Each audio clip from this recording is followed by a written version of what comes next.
Cene smučarskih vozovnic bodo letos v primerjavi z lansko sezono skoraj povsod višje. Najdražja bo smuka v Kranjski Gori, kjer bo za dnevno vozovnico treba odšteti 49 evrov. Najceneje pa na Golteh, kjer je enotna cena za smučarski dan 20 evrov. No, vozovnice bodo dražje zaradi inflacije, novih vlečnic ali sedežnic pa ne bo.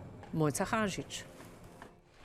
Če smo v zadnjih dveh sezonah na slovenskih smučiščih vendarle doživeli premike v obliki novih žičniških naprav, ob izdatni pomoči državnih in evropskih sredstev v višini kar 55 milijonov evrov, pa letos velikih vlaganj, če odvzamemo nakupe denimo posameznih snežnih topov, ni. Letošnja vlaganja v smučiščih so, bom rekel, parcialna, to se pravi, vsako smučišče je nekaj infrastrukturnih izboljšav naredilo, ali nekaj na zasneževanju, ali nekaj na sami gostinski ponudbi.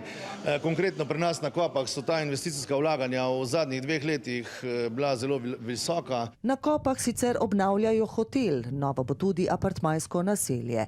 In nove, višje bodo skoraj na vseh smučiščih tudi smučarske vozovnice.